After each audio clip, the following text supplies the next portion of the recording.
Hola, ¿qué tal? ¿Cómo están todos? Espero que estén muy bien. Estamos en un nuevo encuentro de Podcast de la Libertad en el marco de la Fundación Atlas y hoy vamos a conversar con Marcelo Crovato sobre la cuestión de Venezuela. Le vamos a preguntar a él y le vamos a pedir a él que se autodefina también.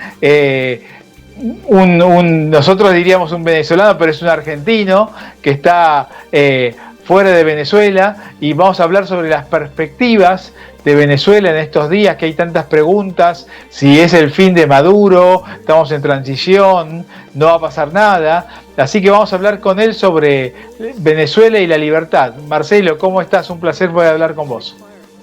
Igual, Martín, qué gusto volver a verte. Me dijiste que me presentara. Yo soy un abogado argentino-venezolano y fui el único argentino preso político de la dictadura de Nicolás Maduro hasta que lamentablemente el gendarme Nahuel Gallo me quitó el récord. Espero que él tenga la misma oportunidad que yo de escapar y volver a casa. Bueno, esperemos que así sea, ¿no? Y en este contexto, y gracias por la posibilidad de charlar con vos, una persona que está tan cercana a la realidad venezolana. Tenemos muchas esperanzas desde los que estamos afuera de Venezuela por los cambios en Venezuela, y te pregunto cómo es tu visión al respecto. Mira, el problema es que lo primero que hace falta para ganar una guerra es querer ganarla. Y honestamente yo no veo a ninguno de los líderes políticos, incluyendo a María Corina, queriendo ganarla. Porque todos parece que hacen lucha libre. Uno ve que se pelean, se gritan, se golpean sobre el ring y ninguno sale lastimado. A mí me dan la mitad de los golpes que se dan en un ring de lucha libre y me sacan en una ambulancia de terapia intensiva. Y ellos se van caminando. ¿Por qué? Porque nunca se golpearon realmente. Y esa es la realidad. Hemos podido saber que muchísimos de los líderes políticos venezolanos tienen negocios con el chavismo, negocios corruptos. Entonces, para ellos no hay un interés real en salir, sino mantenerse, porque es muchísimo lo que están robando. A pesar de todo lo que han destrozado el país, todavía queda muchísimo dinero ahí por robar. Y ese es el problema. Ninguno está realmente intentándolo. Todos hacen el aguaje, pero ninguno realmente trata de sacarlo a Nicolás. Y te pregunto, en este marco, ¿cuál sería la posición de los Estados Unidos en este momento?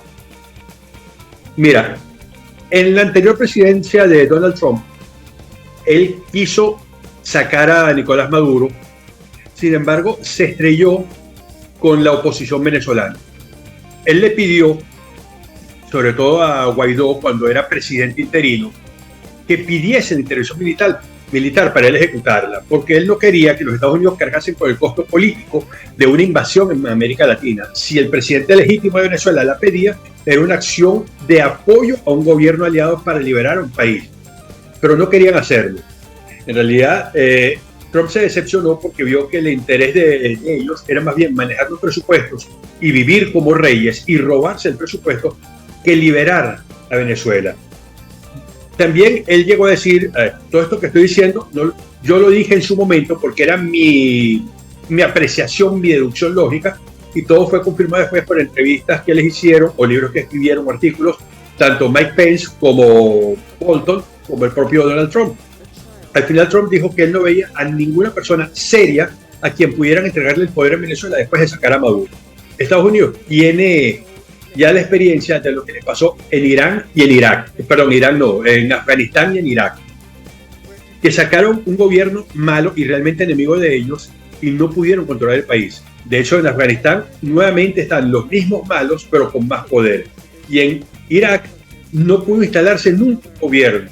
Y en este momento no se sabe quién manda en Irak, porque cada quien manda en un pequeño feudo. Y Donald Trump está claro que ninguno está en capacidad de asumir el poder en Venezuela y liberar a Venezuela, porque sacar a Nicolás Maduro es muy fácil. Si se quisiera, una operación de SEAL, lo sacan. Pero hay otros más. Está Diosdado Cabello, está Padrino López, los hermanos Rodríguez. Lo sacan a todos ellos y todavía hay un conglomerado adicional, político y militar.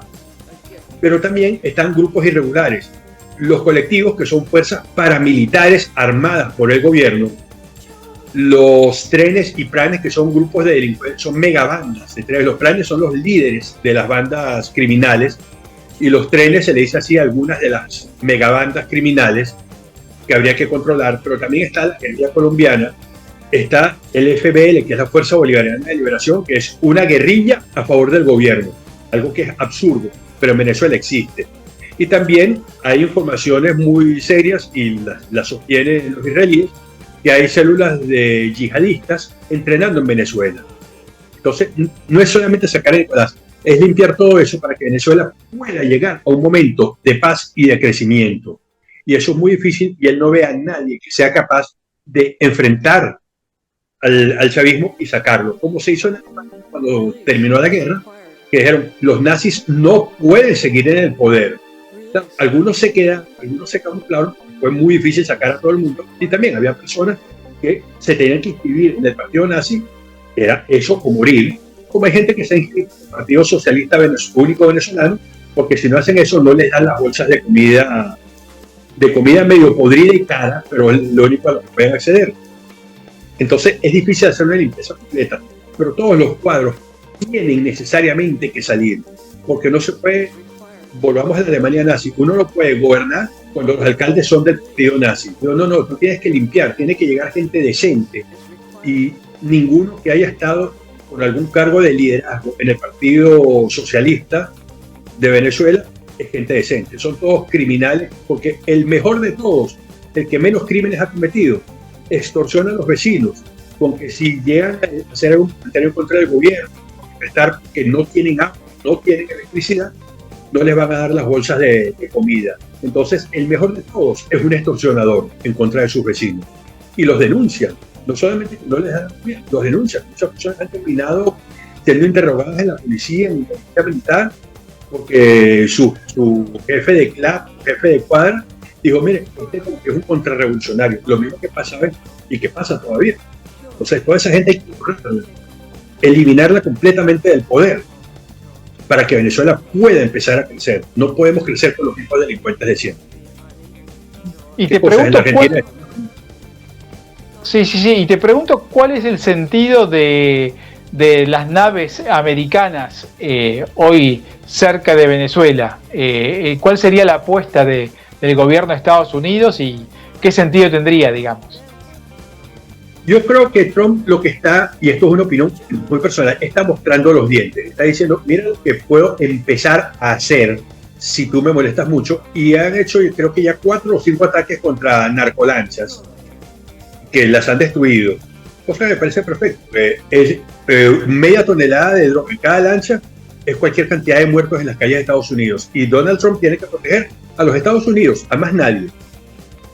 Entonces, las está conteniendo, y yo creo que eso también puede hacer que la gente que trabaja en los grupos de narcotráfico lo piense un poco, dicen, yo no voy a ir porque me van a matar.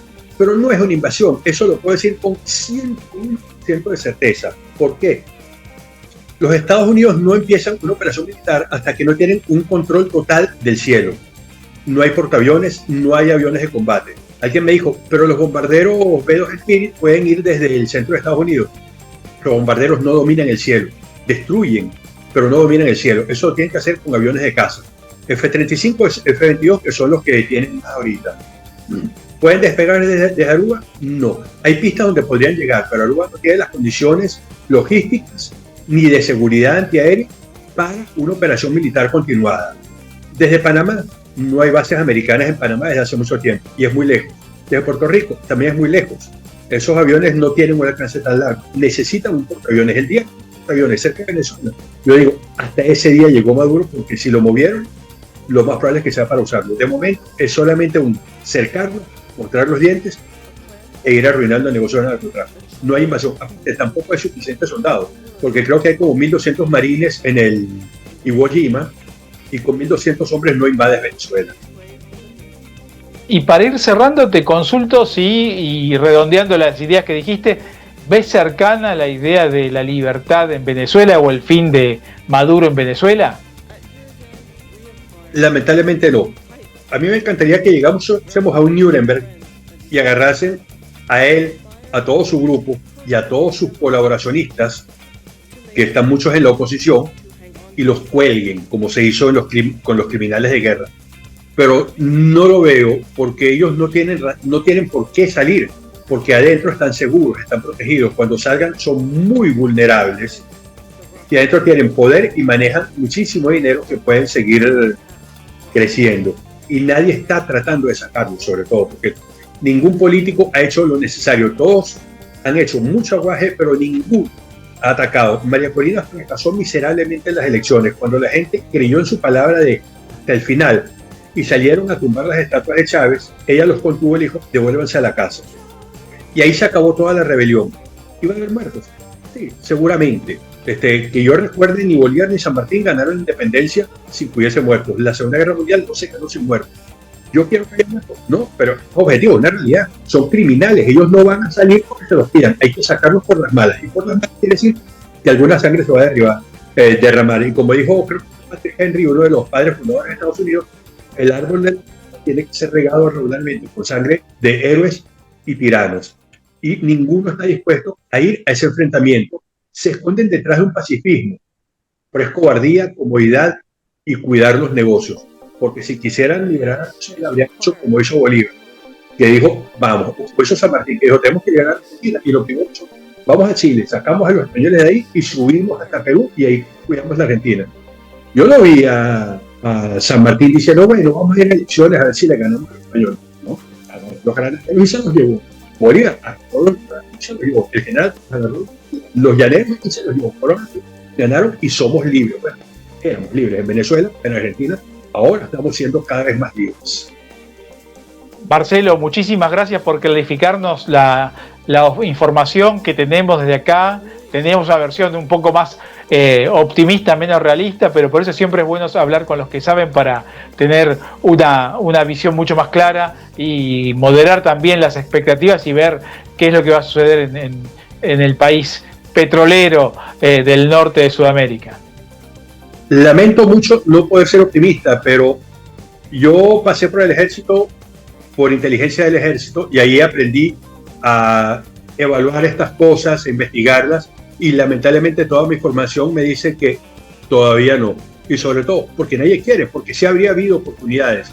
Yo te compartí un ensayo que escribí, que decía, Venezuela nunca tuvo la oportunidad de ser libre, porque hubo opciones, y la misma oposición política las arruinó, porque hubo veces que el régimen estuvo totalmente contra las cuerdas y a punto de caer, y sin embargo no se atrevieron a dar el último empujón. La gente hizo el sacrificio, puso la sangre, puso los muertos en las guarimbas, que son las mega protestas que hubo en Venezuela, que hubo en el 2004, 2014, 2017, hubo creo que cerca de 250 o 300 muertos, varios miles de heridos, decenas de miles de prisioneros, pero los políticos no se atrevieron a ser dignos de ese pueblo que estaba luchando por su libertad. Marcelo, muchísimas gracias. Un fuerte abrazo. Igual, gracias a vos.